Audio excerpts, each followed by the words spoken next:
Bem, boa tarde a todos. Hoje, dia 14/7/2022, damos início a mais um seminário integrado a Saburo Massuda, com a participação aqui da nossa querida palestrante, professora Fernanda Neves.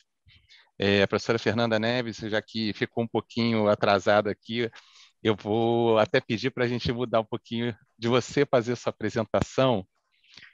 E a professora Fernanda Neves, ela é uma professora muito querida, uma amiga, e lançou um livro aí de sucesso, é uma pessoa que tem aí se destacado numa área, inclusive popularizando um tema tão interessante da depressão, trazendo uma linguagem legal aí e diferenciada para um tema tão importante. E eu gostei muito quando ela lançou o livro, e eu falei, Fernanda, eu vou te chamar lá para dar uma palestra aí, por causa que esse livro aí está fazendo sucesso, né? Aí ela topou, então agradeço muito aí a participação. Temos a presença da professora Sônia Vasconcelos, aqui nossa coordenadora, do nosso professor emérito, professor Massuda, né, e um público cheio aqui, 33 participantes. Então agradeço a presença de todos e vamos dar início aí com a professora Fernanda fazendo uma breve aí apresentação e falando aí sobre sua experiência. Muito obrigado, Fernanda. Eu que agradeço o convite ao Danilo, aos professores, professora Sônia, professora Massuda. É uma honra estar aqui com vocês para trazer essa palestra.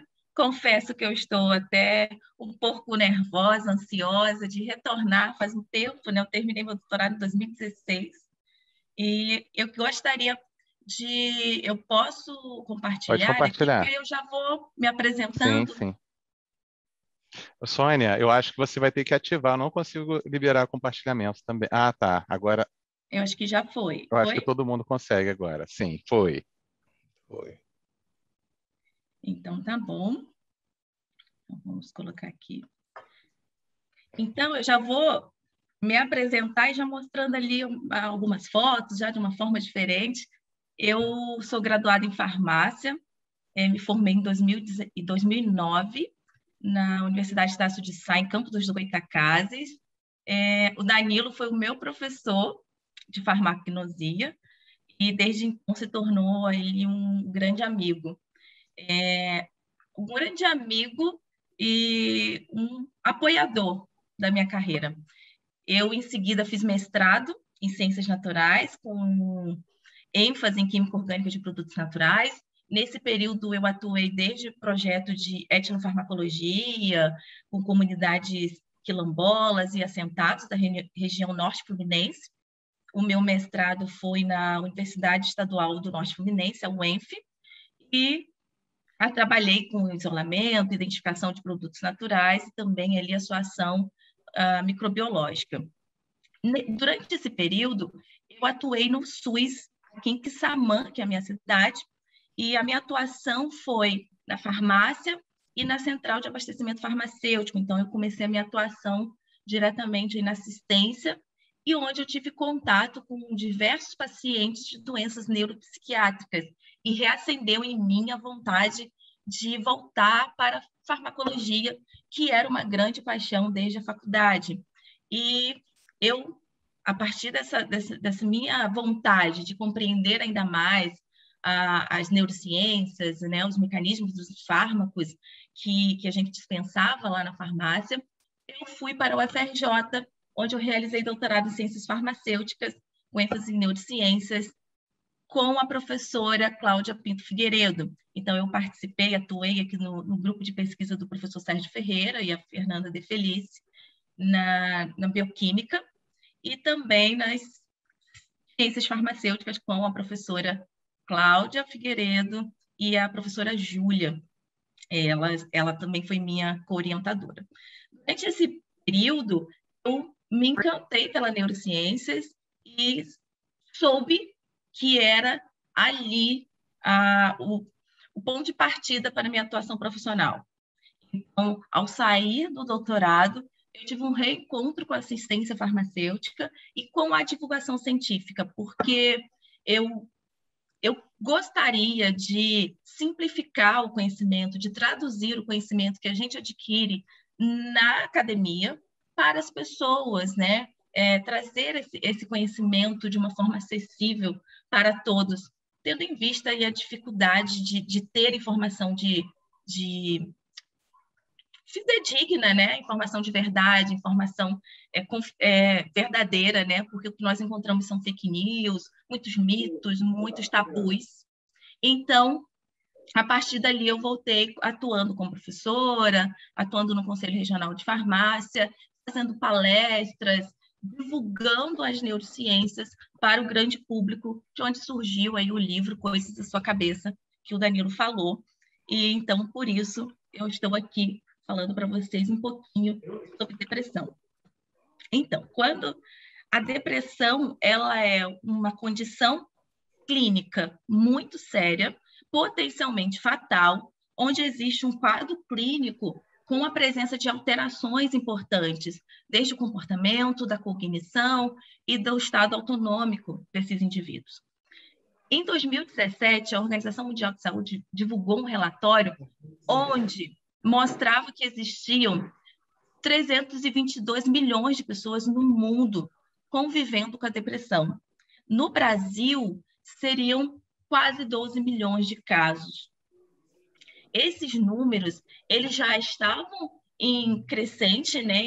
Estavam crescendo aí desde 2005, houve um crescimento de quase 20%, e atualmente saiu, antes ainda da pandemia, esses dados são de antes da pandemia, o IBGE, através das Políticas Nacionais de Saúde, divulgou os novos dados em 2019, onde houve um crescimento aí de 34% dos casos de depressão no Brasil, desde os anos 2013 a 2019, e esses números, que eram de quase 12 milhões, vieram a estar em 16 milhões de casos no Brasil, então representando 8% da população.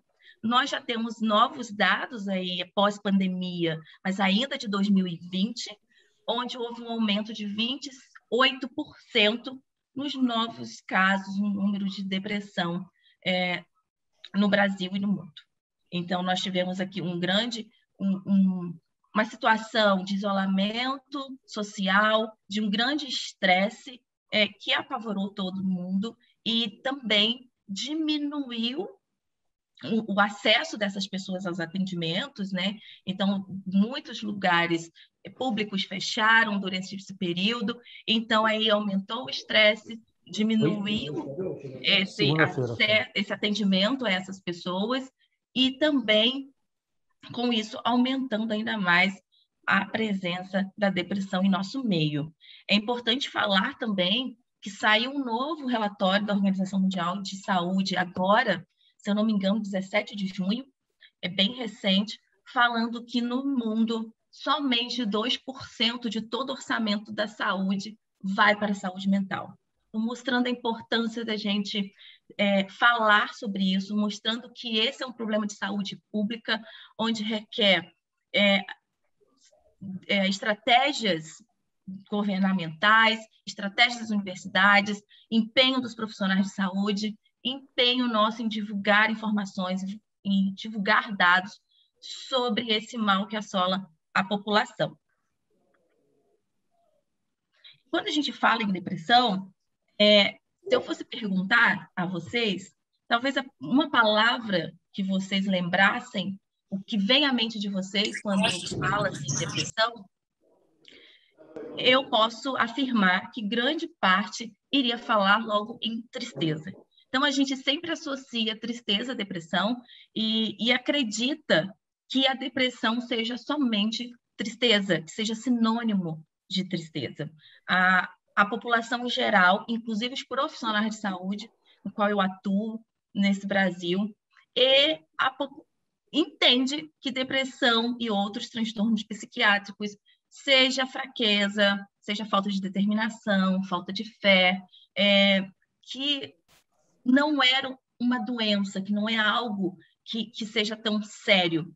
E com isso a gente tem um aumento do estigma, a gente tem um aumento do preconceito, a demora em procurar ajuda e a fatalidade que nós temos visto em relação aos casos de depressão. Tantos casos, porque a depressão e a ansiedade estão dentro dos quadros mais frequentes, mais comuns, que mais demandam, que mais oneram nossos serviços públicos, e aí nós precisamos tratar e falar sobre isso. Então, quando a gente fala de depressão, a gente já pensa em tristeza. E quando a gente vai olhar mais a fundo, a gente vê que tem outras alterações. Então, imaginem vocês que um paciente, que uma pessoa com quem vocês convivam, então, alunos aqui, durante um laboratório, vocês conheçam uma pessoa extremamente estudiosa, extremamente responsável, extremamente eficiente em tudo que faz, sabe trabalhar em equipe, sabe tomar decisões, até que, em um determinado momento, essa pessoa começa a apresentar algumas queixas, e não é de tristeza.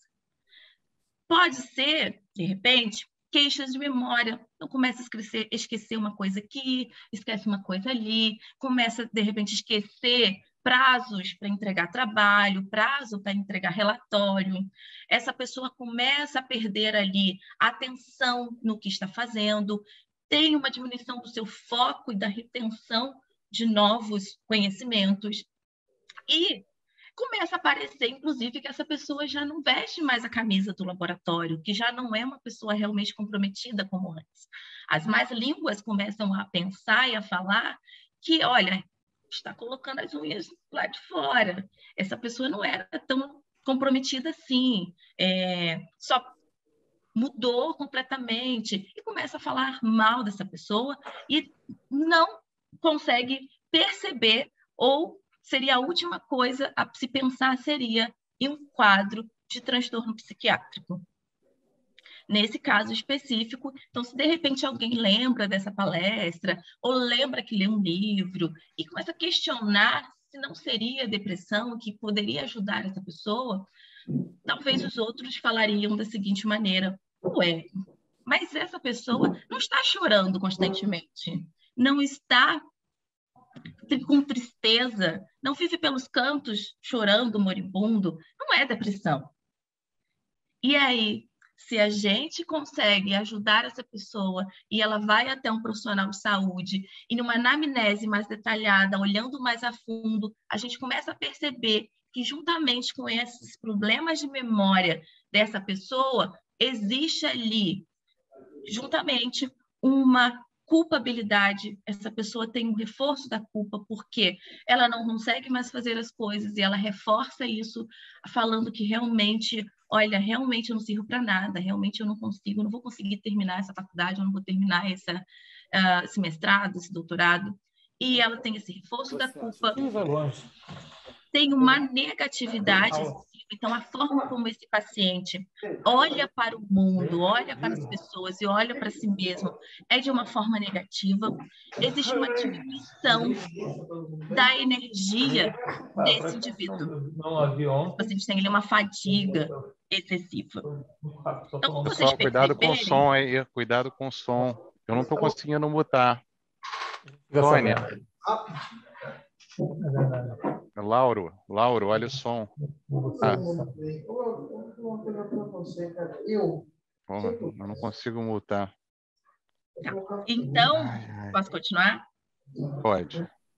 Então, nesse momento, como vocês podem perceber, a gente pode estar de frente de um quadro de depressão. E não é uma pessoa onde está ali puramente triste. E por que eu venho falar isso? Eu vou dar continuidade aos sintomas mais à frente, mas por quê? Porque eu quero enfatizar que depressão ela não é sinônimo de tristeza, e quando a gente fala de depressão, a gente fala de uma condição médica séria que causa alterações dos nossos conjuntos de emoções, das nossas memórias, das nossas crenças em relação ao mundo, aos outros e a gente mesmo, e aos nossos comportamentos que nos molda. Então, quando a gente fala de depressão, a gente está falando de uma mudança de comportamento, de um quadro de alteração da cognição, a gente está falando de humor, e a gente está falando de pensamentos, sentimentos.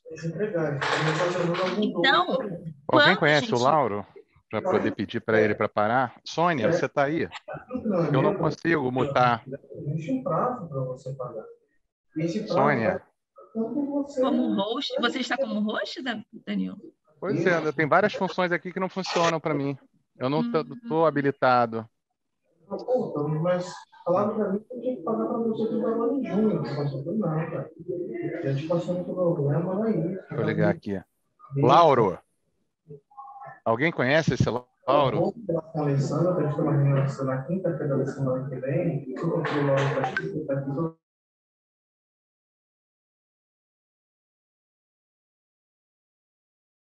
Pronto, agora o host conseguiu mutar todo mundo. Então, existe esse quadro de alteração de humor. Quando a gente fala de depressão, a gente não está falando somente de tristeza. 2 principais sintomas centrais na doença são a tristeza, o humor deprimido, a angústia, a desesperança, mas também pode estar presente o que a gente chama de anedonia, que é uma perda de prazer em relação ao que se tinha prazer antes. Então, uma pessoa com depressão, ela não necessariamente pode ser uma pessoa somente triste, chorosa. Pode ser que o quadro principal dela seja essa perda de prazer nas situações que ela tinha prazer antes. Então, conversar com os amigos não é mais prazeroso, comer alguma coisa que gostava não é mais prazeroso, realizar algumas atividades, ela não tem mais prazer, os olhos dela não brilham mais, ela não tem mais esse interesse pelo prazer da vida, e não necessariamente a tristeza. Juntamente com esses 2 sintomas centrais, nós temos um conjunto de diversos outros sintomas que acometem as pessoas e de maneira diferente. Então, nós podemos ter alteração do sono. Essa pessoa ela pode ter um excesso de sono, que a gente chama de hipersônia, ou uma alteração do sono para diminuição, uma insônia, ou uma dificuldade em pegar no sono, ou essa pessoa pode acordar à noite antes ali do tempo estipulado para dormir e não conseguir pegar no sono novamente.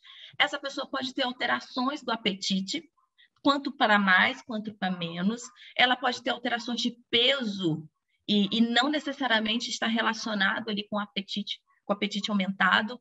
Essa pessoa ela pode ter alterações na parte psicomotora. Então, nessa forma, essa pessoa pode falar, sabe, bastante, fala demais, não consegue ali raciocinar completamente, ela não sabe onde colocar as mãos, aquela pessoa inquieta, ou ela pode ter um retardamento psicomotor, uma apatia, uma lentidão dos movimentos. Junto, existe ali a fadiga que eu coloquei ali em relação ao nosso caso, uma fadiga crônica, onde para realizar atividades do cotidiano, atividades simples, como higiene pessoal, ela tem muita dificuldade, ela precisa fazer um esforço absurdo para realizar essas atividades que antes ela realizava normalmente.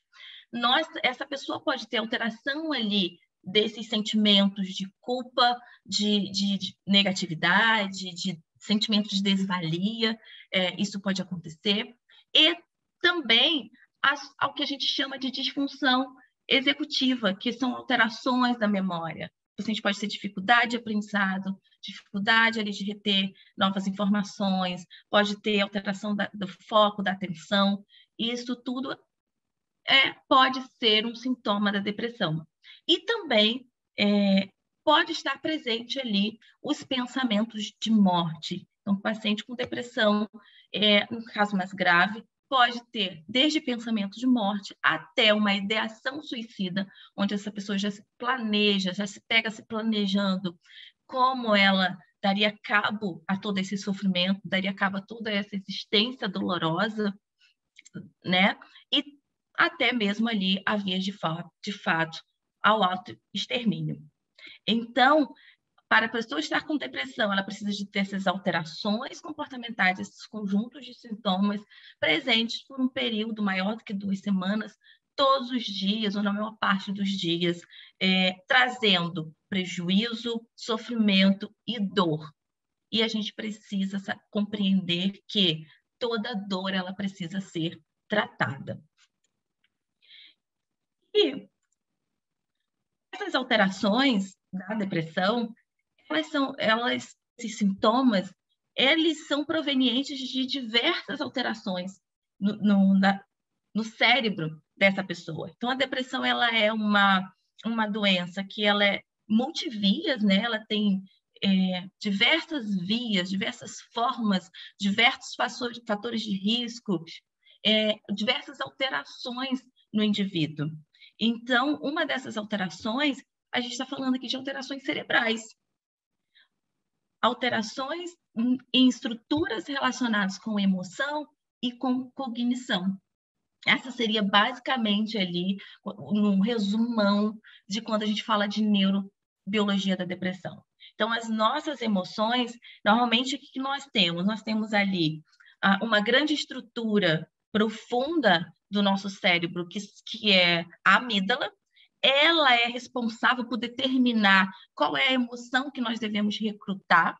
Ela é relacionada com todo o nosso processo emocional e ela se conecta com algumas outras regiões, como uma região que é o hipotálamo, que, na verdade, então, a amígdala, ela recruta a emoção e o hipotálamo, ele é o grande executor dessas emoções. Então, através de ações importantes de função de frequência cardíaca, de pressão arterial, de ciclos do sono.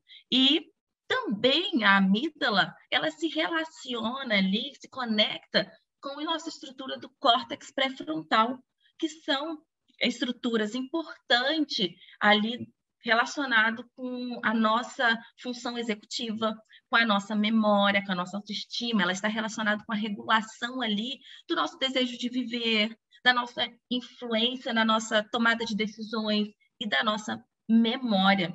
Então, o córtex pré-frontal, ele é o grande comandante ali do nosso cérebro, do nosso corpo, onde ele regula a nossa emoção e a influência da emoção no nosso pensamento e na nossa memória. E o que existe na depressão é que há uma desconexão entre o nosso pensamento ali, as nossas emoções, porque existe uma alteração importante nessas estruturas. O que nós temos?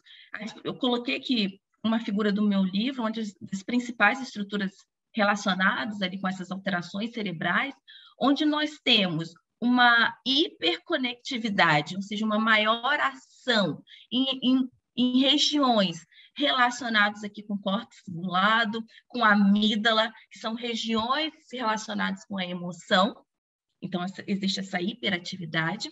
As emoções nossas, de um paciente com depressão, elas estão sobrecarregadas e existe uma hiperatividade das regiões de comando do córtex, de outras regiões do córtex pré-frontal. Então, diversas regiões do córtex pré-frontal, o nosso hipocampo, que está relacionado com o armazenamento de memórias e também com nossa adaptação ao estresse, são estruturas que têm uma menor atividade. Então, acaba perdendo ali o controle, acaba se desconectando essas duas coisas e nós vemos ali os diversos sintomas presentes. Além dessas alterações de função e até mesmo alterações físicas visíveis em alguns exames de imagem, nós temos alterações químicas importantes no cérebro, onde aquelas regiões principais ali que eu coloquei de emoção e de razão, vamos dizer assim, de função executiva, ocorre ali uma diminuição da transmissão monoaminérgica, da transmissão das monoaminas, que são dopamina, serotonina, noradrenalina, que são essas. Nós podemos ver aqui nesse slide, onde ocorre num estado sem a depressão. Existe uma conexão, existe uma conversa, um diálogo ocorrendo normalmente entre essas monoaminas, e quando nós podemos ver aqui, num caso de depressão, uma deficiência dessa conversa, dessa neurotransmissão, dessa interação, dessas sinapses das monoaminas. E essas monoaminas, elas estão relacionadas com a nossa atenção, com a nossa alerta, com o nosso aprendizado e memória, com o ciclo de sono-vigília, estão relacionadas também com a nossa ansiedade, com a nossa expectativa de prejuízos futuros, locomoção, controle motor, a regulação da dor. Então, pessoas com depressão costuma ter um menor limiar da dor. Quer dizer que podem sentir realmente, porque a dor ela é subjetiva, e ela sente mais dor, às vezes com um período maior de tempo, e também são estruturas ali relacionadas com o centro de recompensa. Quando a gente tem uma diminuição dessa neurotransmissão, nós temos alterações importantes nesses indivíduos relacionados com todo esse comportamento descrito aqui de atenção, de recompensa, de comportamentos motivacionais ou emocionais, do ciclo sono-vigília, da sua ansiedade. Então, é muito comum quadros ansiosos juntamente com a depressão, elas andam juntas, né? Mais de 60% das pessoas com ansiedade desenvolvem depressão, o contrário também é verdadeiro. Então, nós temos aí diversas alterações.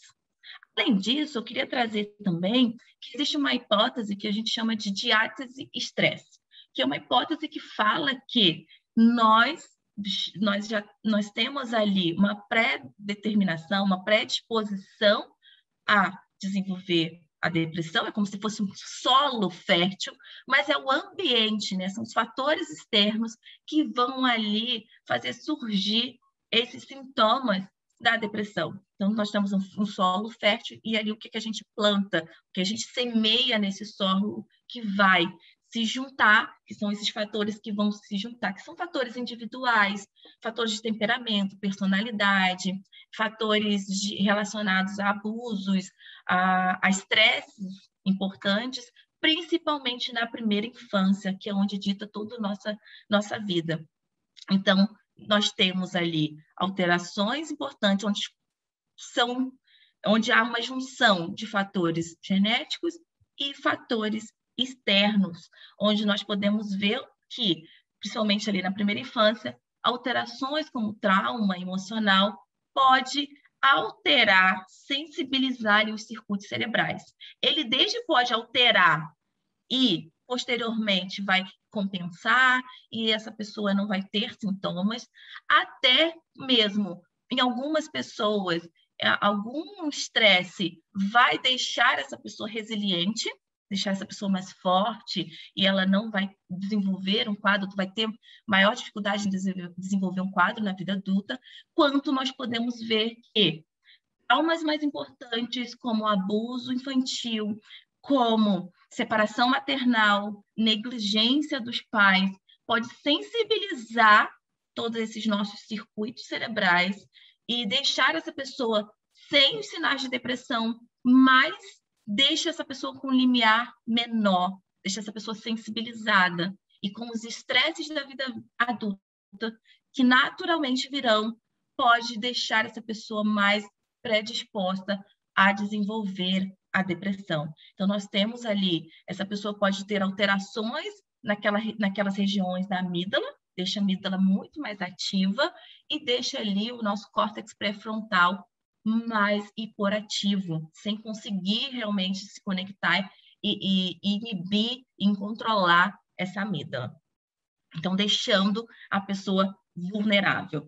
E por que isso acontece? Inclusive, as alterações cerebrais de um estresse crônico, eles são parecidos, essas alterações são as mesmas que ocorrem na depressão. Então, esse estresse intenso e repetitivo que sensibiliza esses circuitos cerebrais, eles ativam um eixo que a gente chama de HPA, que é um eixo importante na produção de cortisol, que é o hormônio do estresse, que em excesso ele não é legal, quando de uma forma aguda é importante para a nossa adaptação, para a gente lidar com o estresse, mas de forma prolongada isso vai causar diminuição daquela conversa, daquela neurotransmissão das monoaminas lá no hipocampo e no córtex pré-frontal, lá naquelas regiões onde a gente tem hiperatividade. Essa ativação excessiva de cortisol também está relacionada à diminuição de alguns fatores neurotróficos, como o BDNF, que são fatores importantes envolvidos com a sobrevivência neuronal, com a sobrevivência dos nossos neurônios. Com isso, a gente pode ter perda neuronal e diminuição da plasticidade neuronal no hipocampo, deixando o hipocampo atrofiado, que é o que realmente acontece, atrofiado, com menos sinapses e com sinapses menos eficazes, e não consegue ali agir no eixo de HPA, nesse eixo de produção de cortisol, não conseguindo fazer ali o feedback de controlar esse eixo. Porque o hipocampo fala para o eixo o seguinte: olha, já tem cortisol demais, eu não preciso de mais cortisol. Ele controla, ele faz esse feedback negativo, enquanto a amígdala, ela faz o contrário, é ela que ativa, ela fala, pode produzir cortisol, manda cortisol. Então, o que nós temos na depressão? Uma ativação da amígdala e de outras regiões límbicas, ativando a produção de cortisol, e uma hiperativação do hipocampo, não fazendo com que o hipocampo não consiga regular ali a produção de cortisol, e trazendo essa perda neuronal importante e danos importantes a diversas estruturas. E quanto maior os episódios, quanto mais demorados, né, mais duradouros são os episódios de depressão, quanto mais recaídas esse paciente tem, maior atrofia desse hipocampo, maiores danos a esse hipocampo. Então, nós podemos ver aqui que esse é um estado deprimido. Nós vemos aqui um neurônio com poucos dendritos, com botões sinápticos. Aqui é onde acontecem as sinapses. Então, nós temos um neurônio, nós temos um hipocampo e um córtex pré-frontal aqui do paciente com depressão com menos sinapses, com menos conversa ali entre as monoaminas, com menos comunicação. E a boa informação, né, o que a gente pode falar de forma positiva, é que os medicamentos, os antidepressivos, eles conseguem fazer com que ocorra uma compensação desses danos. O que os antidepressivos fazem? Eles aumentam essa neurotransmissão dessas monoaminas, então aumentam ali o número de sinapses, aumenta essa sobrevivência desses neurônios, aumenta também os fatores neurotróficos, como ali o BDNF, né, que são os fatores de proteção, de nutrição, de sobrevivência desses neurônios, e eles conseguem restaurar essas sinapses perdidas desse hipocampo e desse córtex pré-frontal. E isso é importante porque, como eu falei, o paciente não adere ao tratamento, que ele tem muitas recaídas, ele vai tendo mais danos ao cérebro. E como já foi falado aqui, uma grande consequência fatal, né, da depressão é o suicídio. Então, você conhecer a depressão, buscar ajuda, ajudar um colega que precisa de ajuda, ou como profissional de saúde também, trazer esse conhecimento, você ajuda com que esse paciente tenha mais adesão ao tratamento, diminui o número de recaídas e a gente consegue diminuir os números de suicídio desses pacientes. E é interessante, agora só finalizando, que eu falei que a depressão está aí, acomete milhares de pessoas, ela causa danos importantes ao nosso cérebro, danos irreversíveis, principalmente no início da fase adulta, ali na adolescência, que é quando existe o maior número de acometimento de episódios depressivos. A gente sabe que esse quadro ele é reversível, mas quanto maiores recaídas, quanto maior duração desses episódios, ou quanto mais velha essa pessoa, nós temos mais dificuldade em reverter esse processo. Por isso é importante fazer essa reversão logo precocemente. Então, os antidepressivos conseguem ajudar e ajudar esse paciente, e a psicoterapia também é a primeira linha no tratamento, principalmente da depressão leve e moderada, e na depressão moderada grave, ela é também, não sozinha, mas juntamente com os antidepressivos, a grande aliada no tratamento. Por quê? Porque eles têm uma função.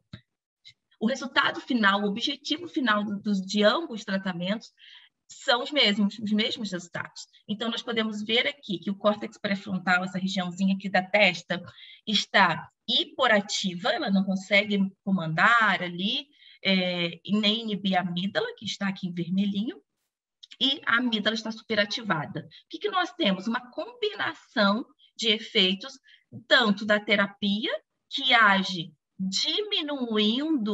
aumentando a atividade do córtex pré-frontal, e nós temos aqui os medicamentos agindo em diminuição da hiperatividade da amígdala, e o resultado final é um aumento da atividade do córtex pré-frontal e da diminuição da amígdala, que é um resultado interessante. Inclusive, a psicoterapia tem surgido aí como sendo um tratamento importante, um tratamento biológico que causa alteração no cérebro, que nosso cérebro é neuroplástico. A psicoterapia é um processo de aprendizagem, inclusive ela é mais duradoura do que os medicamentos. Então, se eu não utilizo os medicamentos no prazo certo, num tempo ali de manutenção adequado, eu tenho novas recaídas. Essas recaídas acontecem antecipam, né, essas recaídas. Agora, se eu tenho uma psicoterapia realizada nesse paciente, a ação dessa psicoterapia, que é um aprendizado, ela vai durar mais tempo, vai prolongar essa recaída desses pacientes. E por isso, quero finalizar falando sobre o tratamento da depressão, que não é uma simples questão de aumentar serotonina, de aumentar dopamina ou noradrenalina nas sinapses. Tratar a depressão vai além disso. Eu preciso cercar a depressão de diversas formas para ter um tratamento adequado. Quando depressão leve, a gente fala de psicoterapia e mudança no estilo de vida. É um combo de tratamento para a depressão. E o que é esse estilo de vida? Atividade física para prevenir e tratar. Luz solar, famoso banho de luz, né? O banho de sol. Alimentação saudável.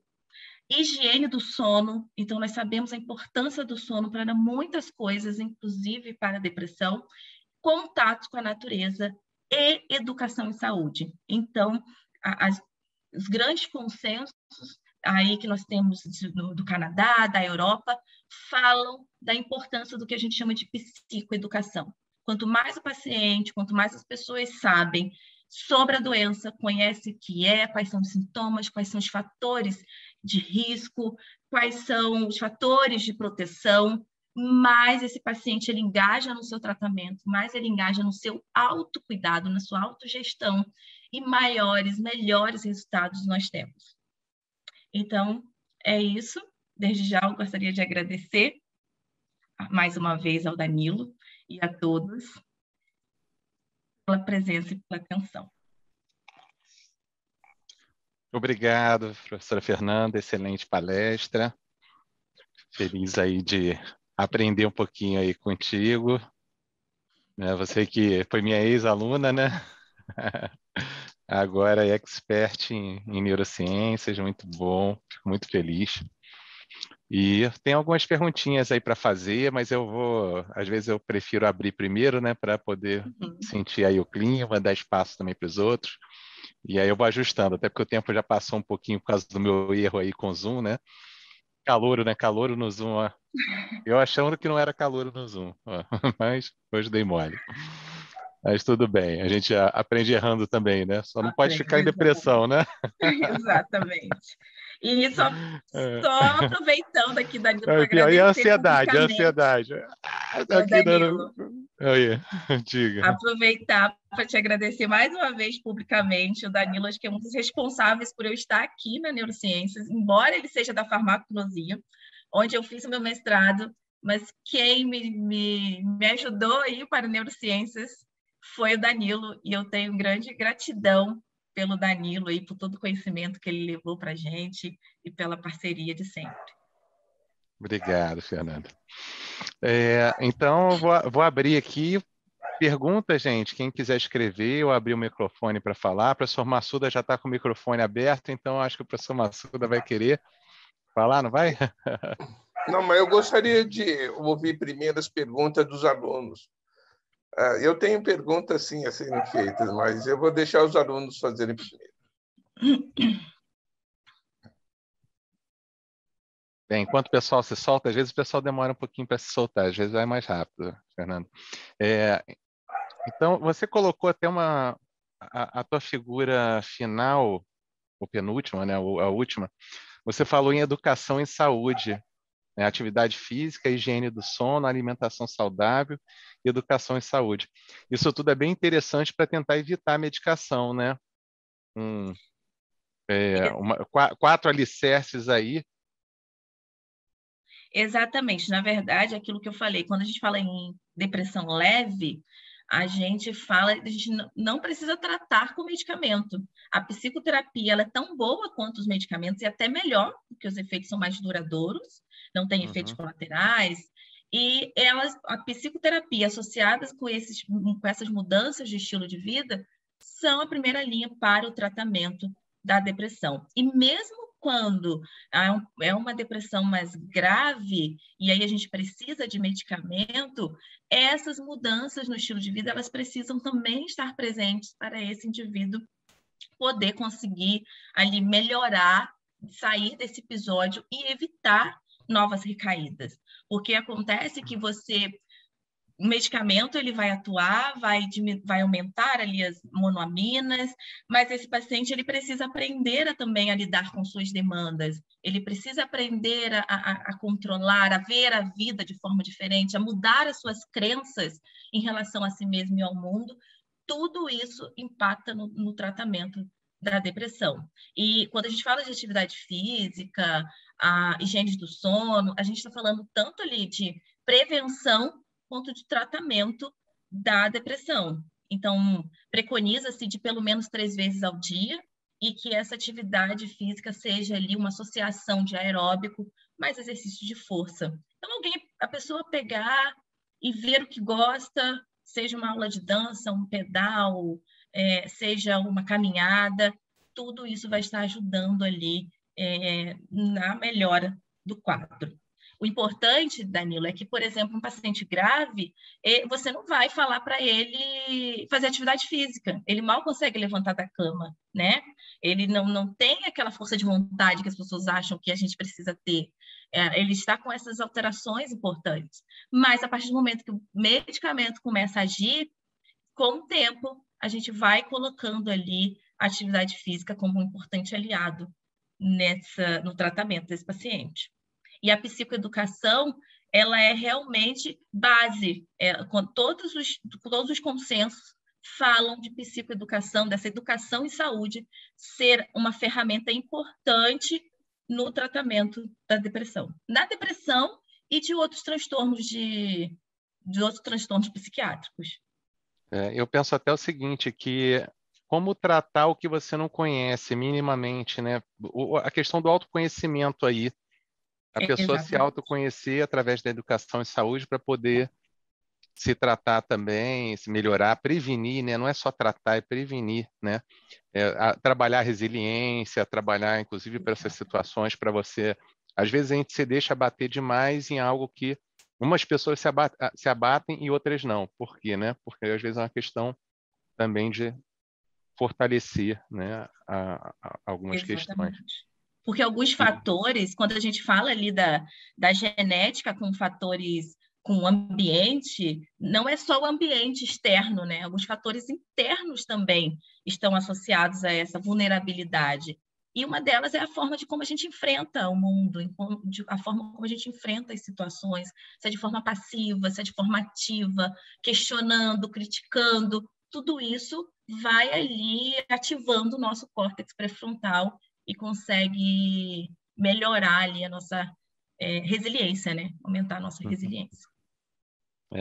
Essa questão de educação e saúde eu achei bem legal, até estava lembrando aqui, pensando que eu já ouvi algumas pessoas assim, porque fulano fez direito, ou caso que eu sei de ter ouvido falar, fez direito porque para se defender, para usar a lei a seu favor.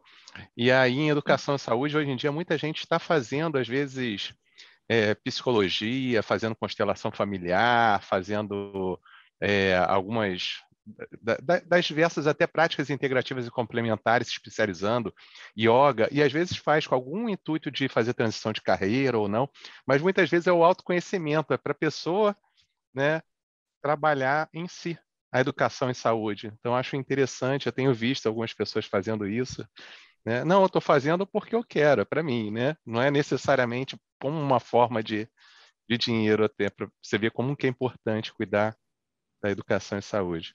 É uma mentalidade que está mudando um pouquinho. Temos algumas perguntas aqui agora. A Priscila Vieira, Fernando, está perguntando sobre... Você quer ler? Posso ler. Então, a primeira questão é em relação ao tempo ser importante no tratamento. A questão seria a idade ou a velocidade no diagnóstico? Então, Priscila, obrigada pela pergunta. A gente está falando desde, principalmente, velocidade de diagnóstico, velocidade de tratamento. Por quê? Normalmente, a depressão ela aparece mesmo ali no início da fase adulta, no final da adolescência, o mais comum, mas normalmente até mesmo 3 meses a gente consegue resolver isso. Mas se você continua tendo demandas na sua vida, se você continua tendo estresse, continua com esses fatores de risco ali presente, e você não tratou adequadamente, isso sim é uma questão importante nos danos que isso vai trazer. Sabe? Agora, se essa depressão ela acontece mais tarde, não quer dizer, se ela acontece mais tarde, numa fase mais, né, idosa, hoje está muito comum o aumento do número de idosos. E se esse idoso não trata, ou se ele não trata adequadamente, da mesma forma os danos vão ser importantes nesse indivíduo. É porque, tipo assim, eu fiquei aqui pensando, eu faço tratamento para depressão e ansiedade há mais ou menos 5 anos, tá? Clinicamente. Estou com medicação e tal, acompanhamento psicológico e psiquiátrico. Só que se eu olhar em retrospectiva e aí lembrar lá da adolescência, e hoje com mais conhecimento que eu tenho e na época não tinha, eu consigo ver que essa depressão ela já existia naquela época. E aí eu fiquei um pouco preocupada, porque eu fiquei pensando assim, será que o fato de eu ter percebido tão tarde, mesmo tratando, possa ser determinante na cura, sei lá, ou na diminuição do tratamento, entendeu? Porque pensando em danos neurológicos mesmo. E aí minha dúvida era essa, assim, me deu um pouco de medo. Não, pode ser importante, mas você já está nesse processo. Pode ser um ponto importante, às vezes, para demorar um pouco mais na retirada dos medicamentos, sabe? Sim. E ter mais episódios recorrentes, né? Meu médico fala muito isso. As recaídas acabam se tornando mais frequentes. Exatamente. Assim, muito obrigada. Nada. Danilo, eu tenho outra pergunta. Eu acho que é minha também. Essa. E você acha que no caso de depressão ou transtorno de ansiedade diagnosticado e recorrente, porém em tratamento, em um caso mais grave, seria impossível ficar sem medicação?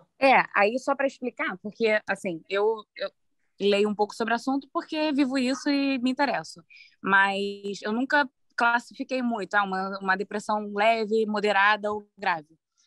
E aí eu fiquei um pouco com essa dúvida. Será que, por exemplo, se for uma moderada para grave, o desmame da medicação é muito pior ou não faz diferença? Depende mais do tempo de tratamento? Enfim, eu queria... Não sei se você entendeu muito bem a minha pergunta. Muitas pessoas, no primeiro episódio de depressão, vai tratar e vai, durante o período ali acertado, e ele vai melhorar e provavelmente nem volte a nunca mais precisar de medicamento. Então, vai retirar o medicamento e vai viver normalmente. No entanto, o que nós sabemos é que mais de 80% ali da depressão, desses episódios, eles são recorrentes. E eles acabam cronificando.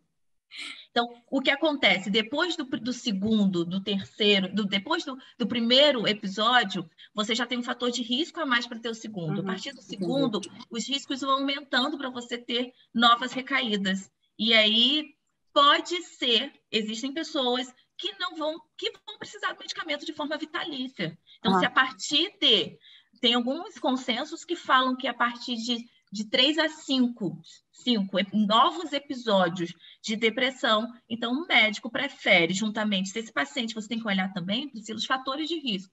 O paciente tem fatores de risco importantes, que não consegue manejar bem, e ele já teve outras recaídas antes. Então, nesse caso, é preferível que ele mantenha ali um medicamento de uma forma mais prolongada mesmo. E também existe um quadro da depressão que ela é mais crônica realmente. Então, nós temos aí depressão, normalmente episódios depressivos, mas existe um quadro que a gente chama de distimia, que é um quadro realmente crônico. Ele aparece aí por no mínimo 2 anos ou mais. E aí a pessoa precisa realmente cuidar durante muito tempo. Assim como a gente faz na hipertensão, no diabetes. Sim. Cuidar a vida inteira. Entendi, obrigada. Obrigada mesmo. Palestra excelente, muito importante para todo mundo da pós. Muito importante. Obrigada. Eu que agradeço a atenção. Obrigado, Fernanda. Mais alguma pergunta? Professor Massuda, chegou a sua vez? Os alunos? Se não tem mais ninguém, posso fazer. Tem mais Pode alguém fazer. querendo falar? Hein? Bom, em primeiro lugar, Fernanda, muitíssimo obrigado pela sua palestra. Super interessante e fez me lembrar de um monte de outras coisas que daqui a pouco eu vou falar para. Mas assim, uma das coisas que eu queria perguntar, primeiro, se do ponto de vista da depressão, se é possível utilizar, como é que chama? Tomografia funcional, que chama? Aquele aparelho que a gente coloca com... Estimulação ou cerebral? Não. Ressonância magnética funcional? Ressonância magnética funcional. Quer dizer, se ela é útil para detectar quadros de depressão. Se algumas regiões estão mais acesas do que outras nesses quadros. Isso é possível? Então, aí o diagnóstico da depressão ele é essencialmente clínico. Nós não utilizamos. A ressonância magnética, ela se encontra no campo da pesquisa. Então, existem inúmeros artigos, a gente vê que existe essa ativação ou hiperativação dessas regiões que eu falei. Então, nós podemos ver uma maior ativação, por exemplo, da amígdala, nós vamos ver uma menor ativação ali do hipocampo, do córtex pré-frontal, mas para fins de diagnóstico, ele ainda é feito essencialmente clínico. Ele precisa olhar o histórico desse paciente, observar os sintomas, os fatores de risco desse paciente, e para poder dar esse diagnóstico. Ainda não é feito. Mas acredita-se, teve um boom, né, nos últimos 10 anos aí das neurociências. O que a gente não conseguia ver antes, a gente consegue ver hoje, mas ainda não é possível. Que pena, porque eu fiquei imaginando que fazendo ressonância e durante uma entrevista, por exemplo, assim, uma entrevista planejada, para você cutucar a ferida aqui, ali e tal, para saber se você conseguiria ativar mais ou menos algumas regiões do cérebro para que pudesse, pelo menos, te indicar que há um potencial risco de depressão. Isso ainda não foi feito. Ainda não foi feito. Mas algo interessante que foi feito, eu li recentemente, professor, acho que eu achei muito interessante, uma professora, eu não lembro o nome dela, mas ela fez o seguinte, ela olhou através de exame de imagens algumas regiões, inclusive, se eu não me engano, na ínsula, uma região da ínsula direita do paciente, e ela observava, ela pegava uma parte desses pacientes, ela fazia psicoterapia, e na outra esse paciente usava medicamento. E ela conseguia prever, através da atividade basal desse paciente, quais os pacientes que teriam resposta à terapia ou ao medicamento. Então, os pacientes que tinham uma atividade basal diminuída nessa região da ínsula tinham uma boa resposta à psicoterapia, mas não tinham uma resposta boa aos medicamentos. E as pessoas que ela olhava através do exame de imagem antes e via que tinha uma alta atividade basal, tinha uma excelente resposta ao medicamento, mas não tinha uma boa resposta à terapia. Então já é algo que está conseguindo, que a gente já tem, assim, deu esperança para que a gente consiga, inclusive, prever qual a melhor terapia, melhor terapêutica para cada paciente. Sim. Quer dizer, de modo geral, que eu entendi, acho que é isso, né? Quer dizer, a amígdala muito ativa pode ser perigosa. É isso? Isso. Quer dizer, então você tem que deprimir um pouquinho a atividade da amígdala para que ela possa ir tirar da depressão. Exatamente. É mais tanto ou menos depressão quanto ansiedade. Tá. A amígdala é muito ativa. A amígdala, pensar, professor, que ele é o nosso botãozinho do pânico. É aquele alarme que soa quando tem algum perigo. E se ela está ativada demais, você só olha para o lado negativo, principalmente para medo, para coisas negativas. Ela ativada demais é como se um prédio que não estivesse em chamas tivesse aquele alarme constante, todo mundo fugindo, todo mundo desesperado, querendo buscar uma saída, uma porta. E aí isso não é legal. É legal quando tem um incêndio. A partir do momento que não tem o incêndio, aquele alarme ali ele não pode mais ficar soando. Aquele alarme tem que parar, tem que voltar ao basal, que não é o que acontece tanto na depressão quanto na ansiedade. Então, deixa eu te contar uma experiência que, enquanto você estava falando, eu me lembrei. Opa! Alô? Pode falar, professor. Continue, estamos te ouvindo. Sumiu o quê? De repente, sumiu a imagem de todos aqui. Eu tá não sei o que eu fiz aqui. Mas vocês estão me ouvindo? Estamos. A gente está te vendo. Inclusive, tá bom. Eu não estou vendo vocês mais. Mas deixa eu te falar. Tem no milênio passado, eu tive uma experiência lá. Deixa eu te dizer exatamente que ano que foi. Foi, acho, 72, acho. 1900, por aí. Eu fiz um estágio em neuro lá com o professor Miguel Covian, que era um argentino lá de Ribeirão Preto. E, na época, ele estava estudando exatamente a amígdala e ele estava utilizando uma estratégia de provocar e tentar inibir a amígdala em ratinhos anestesiados, etc., mas que ele estava controlando a atividade do hipocampo, um monte de coisas do gênero, né? E a estratégia dele, na época, era utilizar depressão alastrante, enfiar uma cânula, um microcânula em cima da amígdala, jogar um pouquinho de KCL e tentando inibir o coisa. E ele media a pressão arterial, um monte de coisa com o ratinho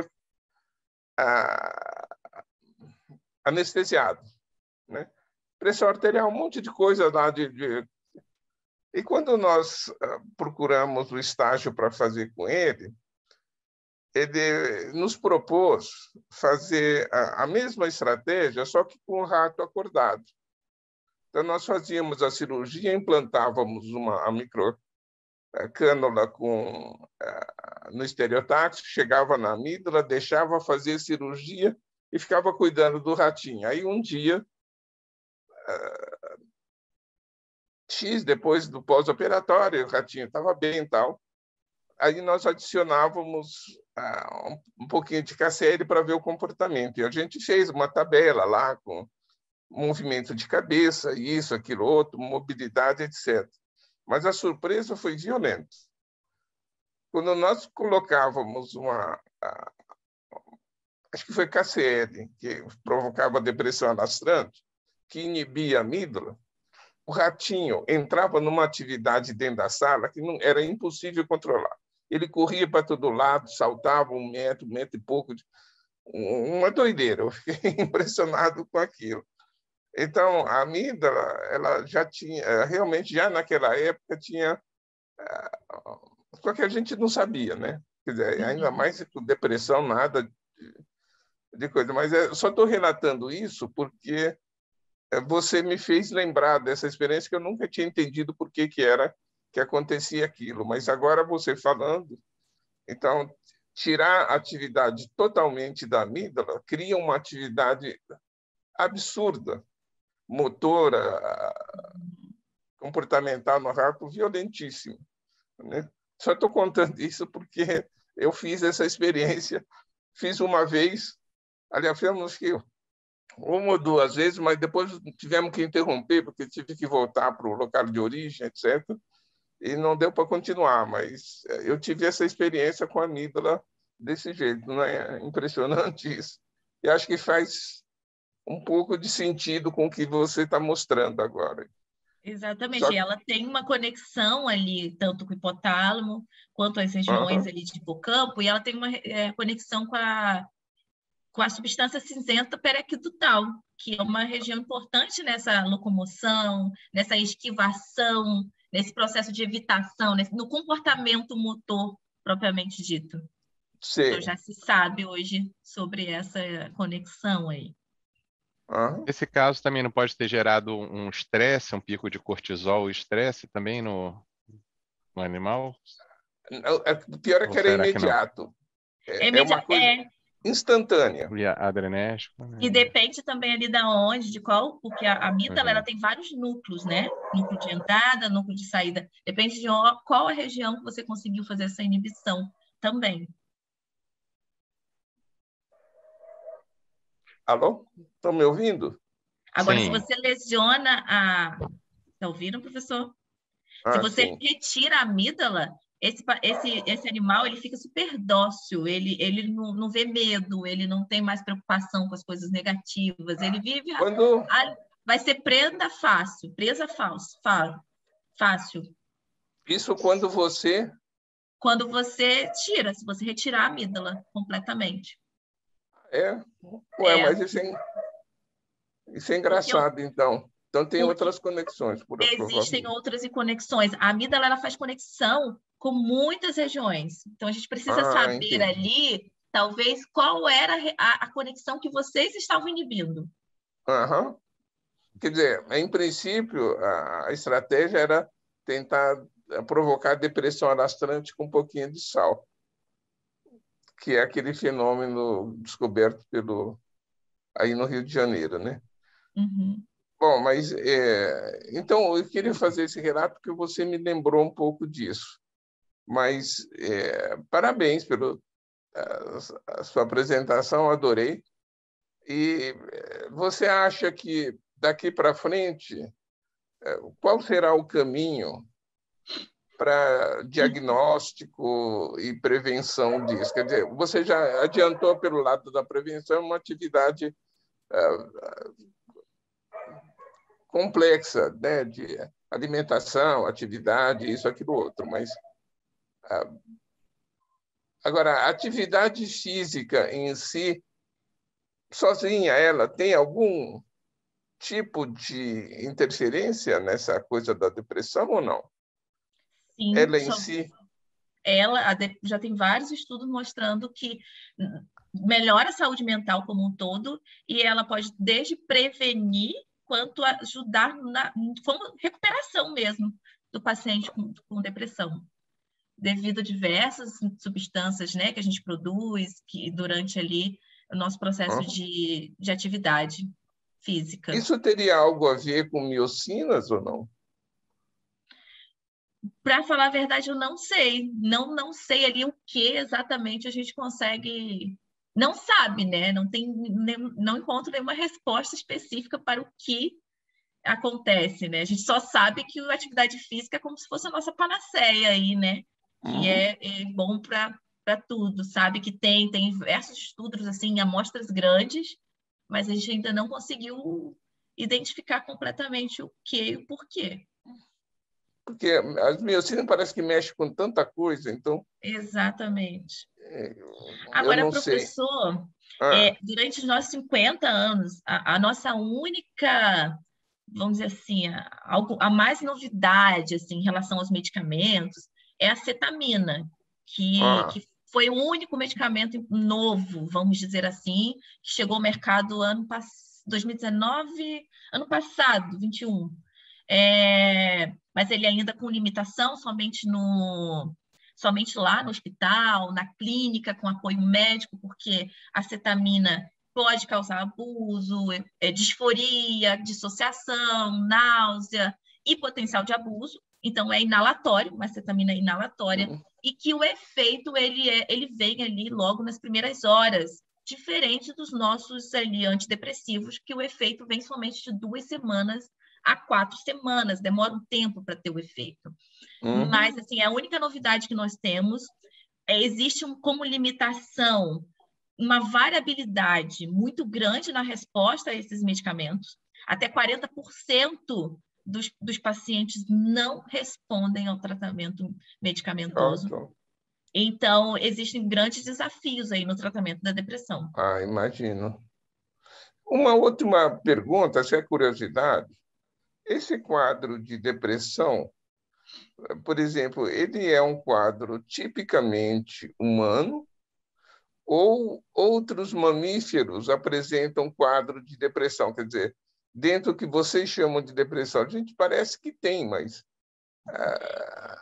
Então, existe, até mesmo quando eu trabalhei aí na UFRJ, a gente conseguia fazer alguns experimentos com os camundongos.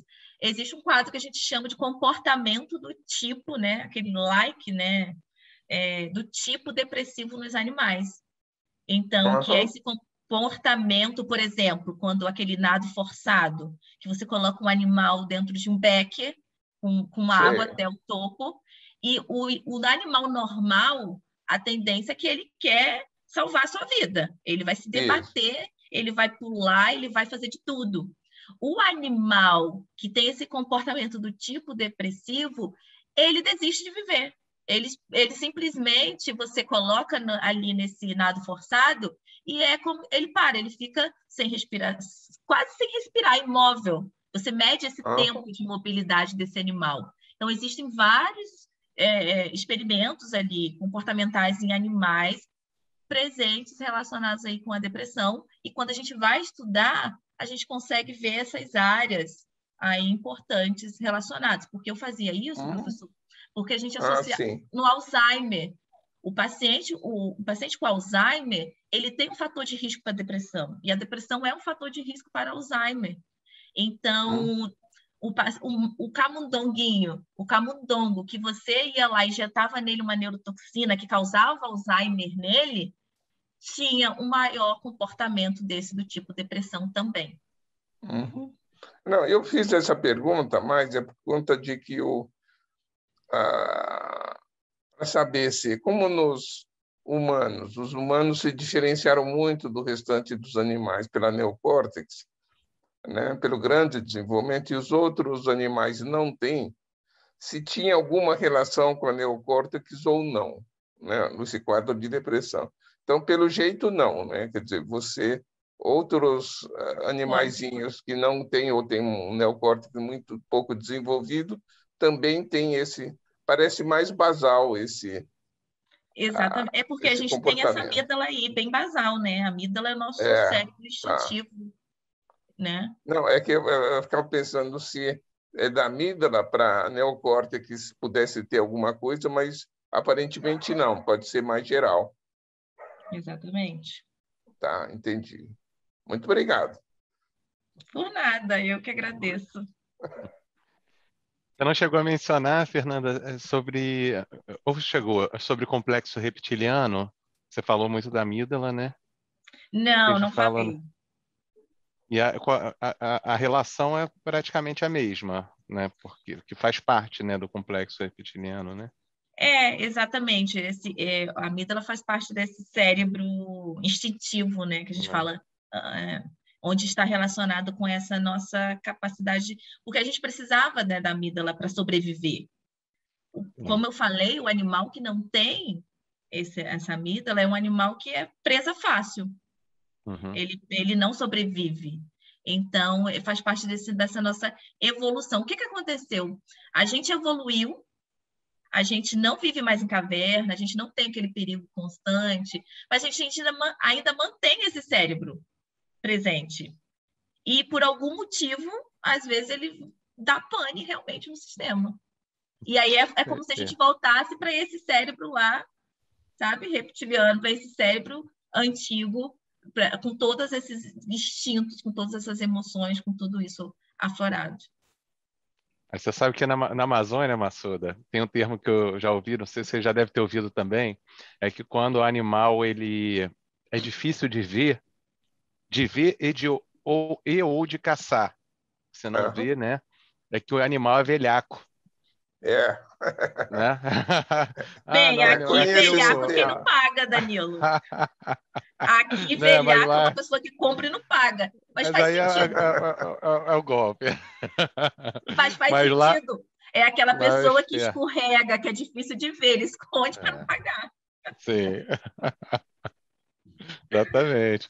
Então, lá, assim, parece que tem até uma lógica, muitas vezes, que as linhagens, as famílias de animais que têm esse complexo mais forte, nesse instinto mais forte de sobrevivência, então, são os mais difíceis, às vezes, de serem mortos, de serem presas fáceis, e aí, por isso, eles vão reproduzindo, né, e ficando cada vez mais ariscos.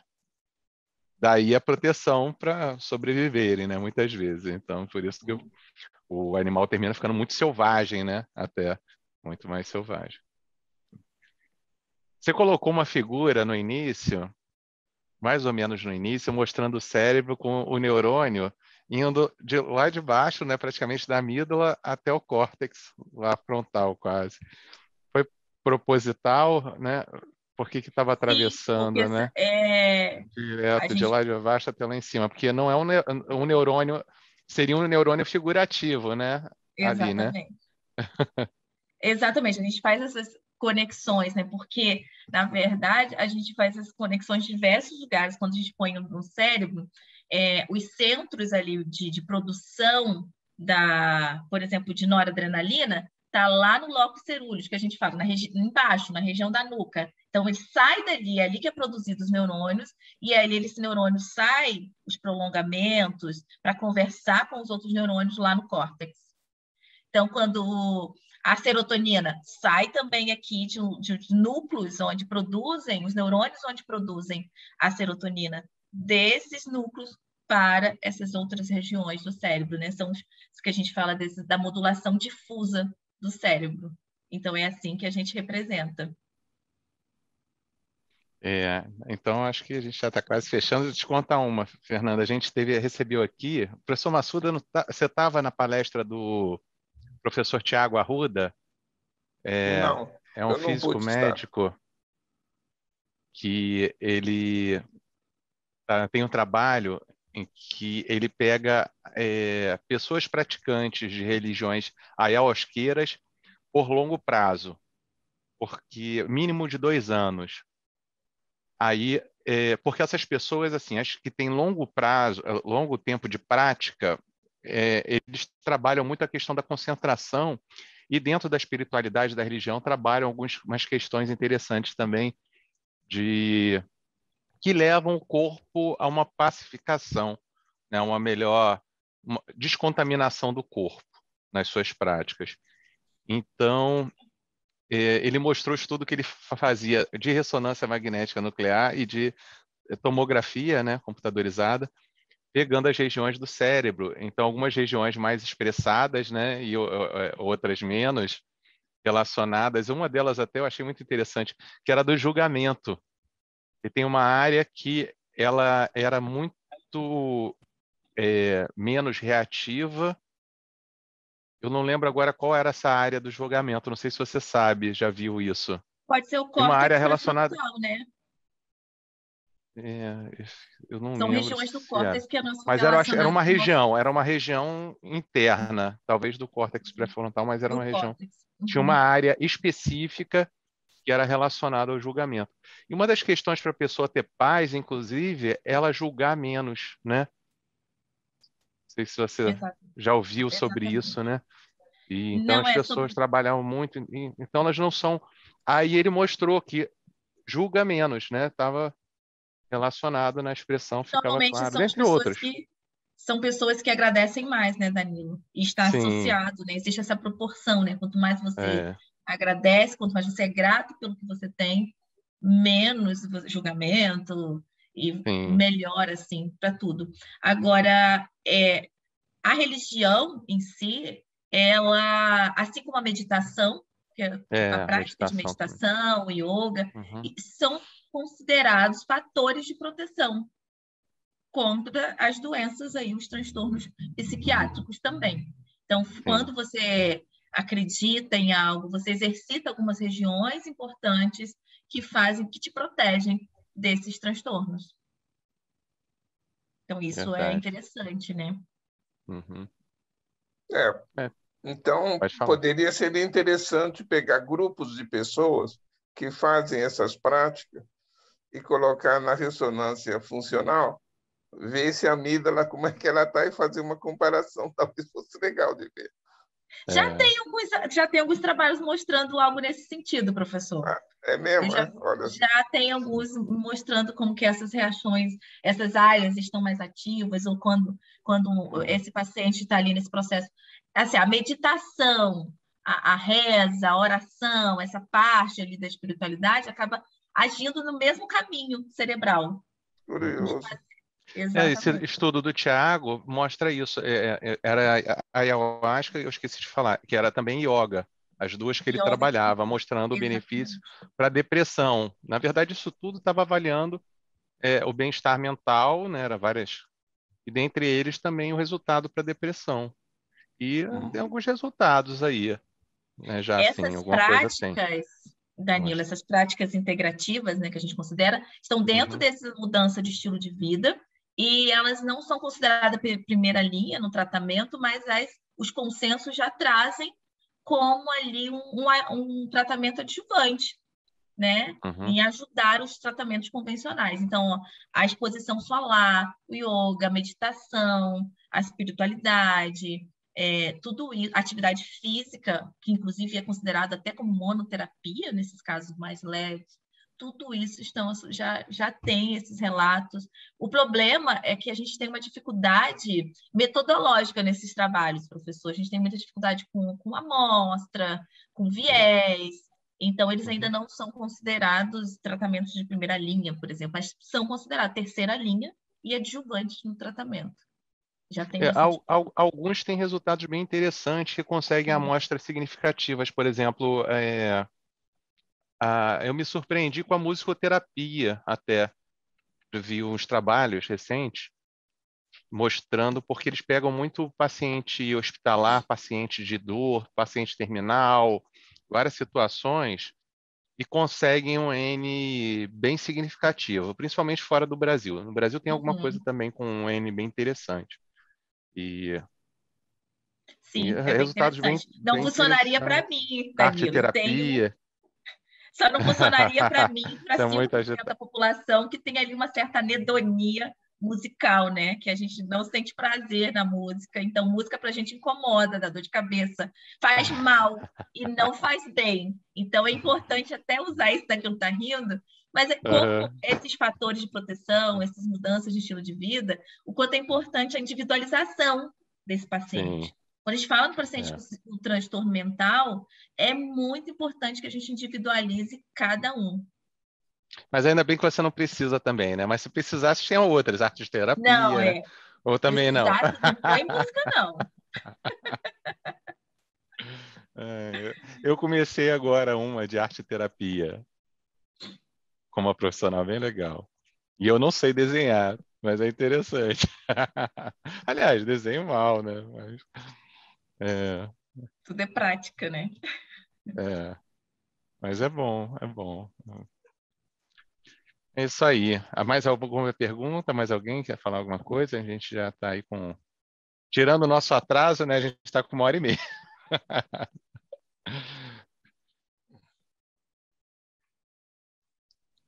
Ninguém mais?